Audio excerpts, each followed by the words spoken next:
Hi everybody, Steve Farmer back once again with continuing coverage of the 2012 US Chess League. This is the first week matchup between Arizona and the Los Angeles Vibe. In this game we're going to be looking at Mark Ginsburg playing black.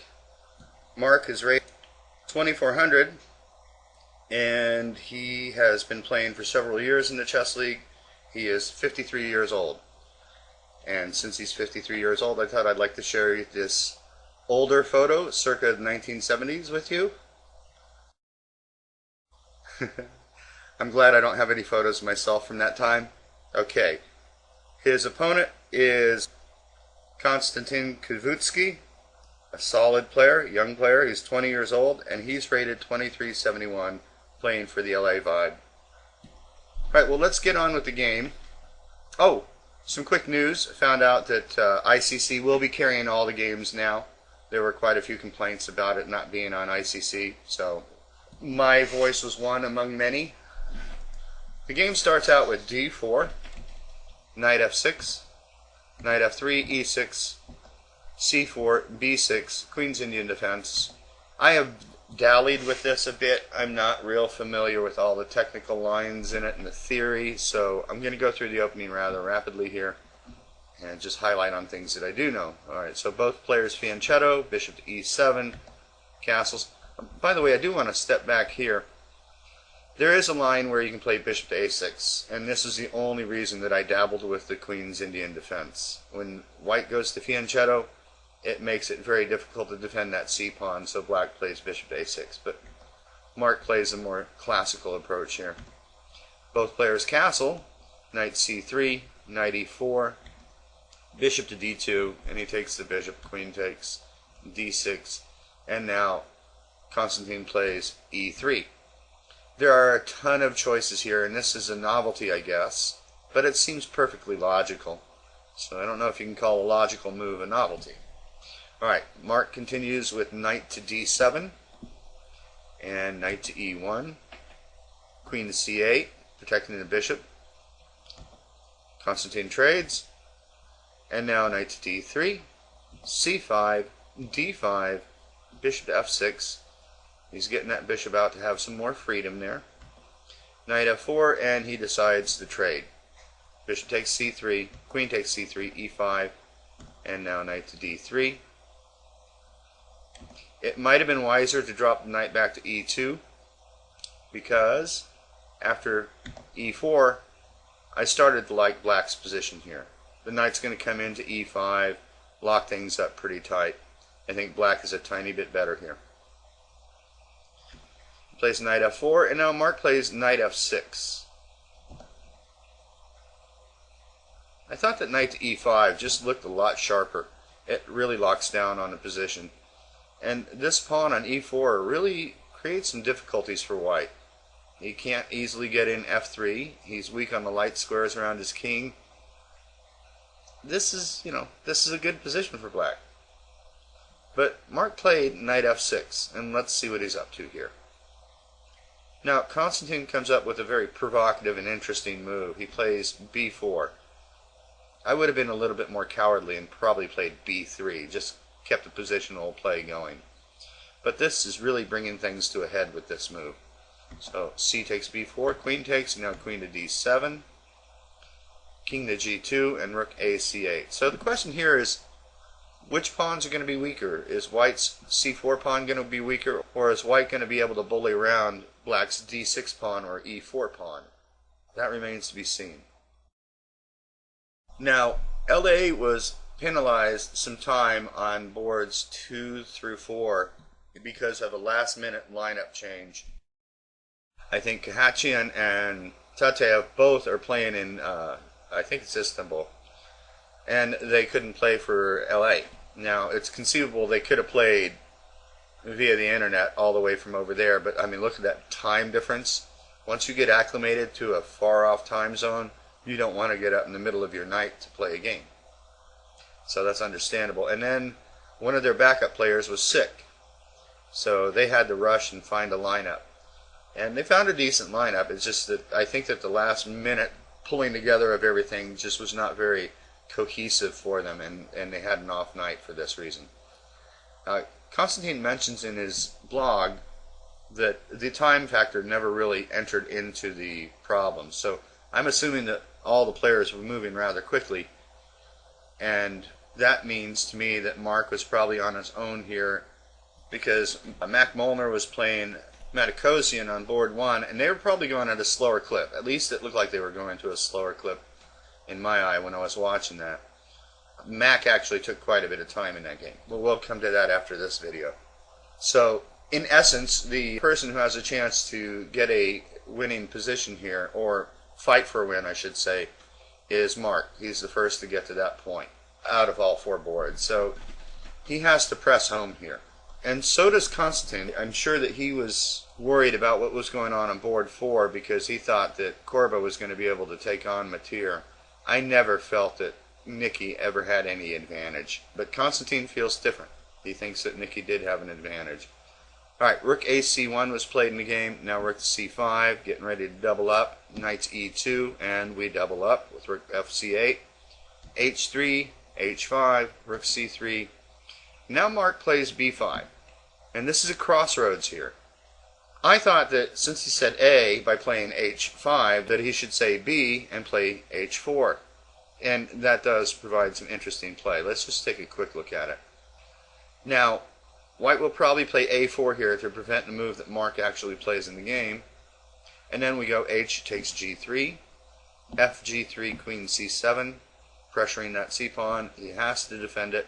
Now we're going to bring the knight around to attack it. Queen to B1 to pick on the E4 pawn. And now actually I think we can make the trade here. Knight to E5, Queen takes. Now Queen to D7. We're hitting the A pawn. And I think that Black has very good winning chances here. He's also overpowering the C pawn. He's tying White up to defending it. There's no adequate way for White to not lose a pawn here. If he loses the A pawn, Black has a passed A pawn himself. And if he goes up the C pawn, he's going to have a backwards E pawn to deal with, which is not a good thing in endgame. So I think that H4 here, following up to his move H5, was a logical idea. But Mark had to give this position some serious thought. It's a crossroads. H5 to H4 is attractive, but the move he plays, B5, is also very attractive. And if he's going to get it in, he has to get it in now. So he does. And Rook FC1. And now Mark plays A5. I think this is his big idea. I believe that Black has a tiny bit of pull in this position, but nothing great. However, White now plays Queen to B2. Now, is this a mouse slip or an outright mistake? Only Constantine can tell us for sure.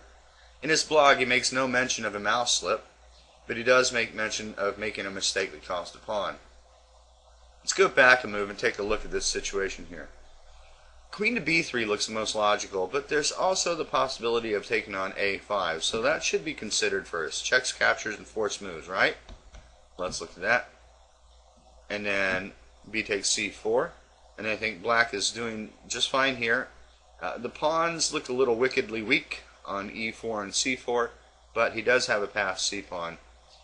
And he'll reposition his knight around to come to E5. I think that Black is doing fine here. He seems to be the only person capable of playing for a win in this position. The other choice, and I think the most testing try, is Queen to B3.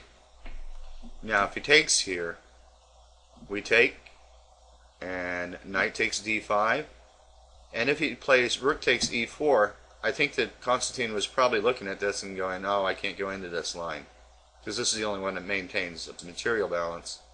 Because after Rook takes E4, Black has Rook takes C1, Knight takes C1, and now Queen to C6. And this just seems to give Black an easy win. If he moves the Rook, we got nasty discovered checks. If he moves the Knight, we can play Knight to F6, picking up the exchange. It's pretty bad for White here.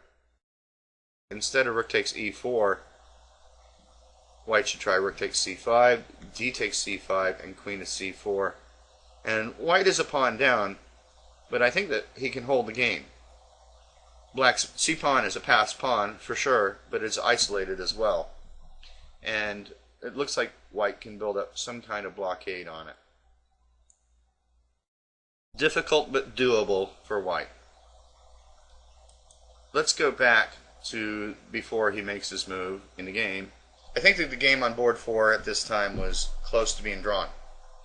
And board 2 was looking pretty drawn too. So I don't think that Constantine wanted to go in for a position where he had to try and hold for a draw.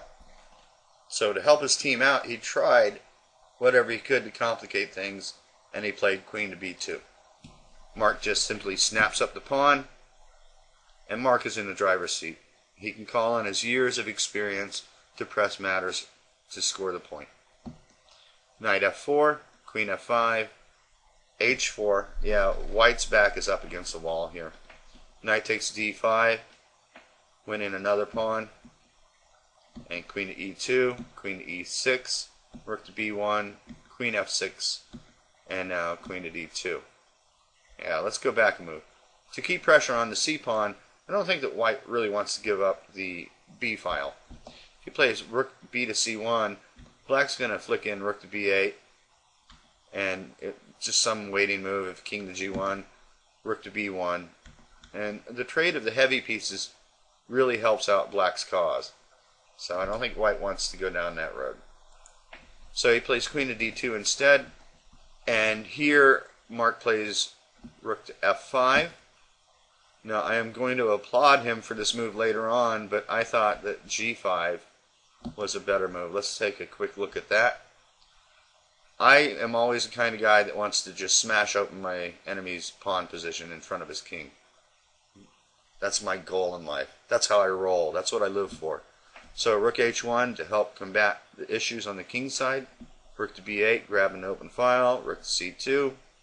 Pawn takes. Pawn takes. Now king to h7. A lot of nasty little tactics are hiding in this position for white. He's got to be careful. Black is threatening to come in to g8 and bring another piece in on the attack.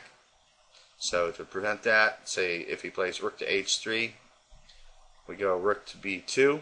This is a cute little trick. The rook should not be captured. And I think that if he doesn't capture, black's just standing very much better. I would have to say black is winning. So let's take a look at what happens if he captures. After c3, there's really no defense for white. He tries queen to d4. Well, we can just trade. Now we take here. And if he takes the rook, we promote. So rook h1 and rook c1, and we still promote.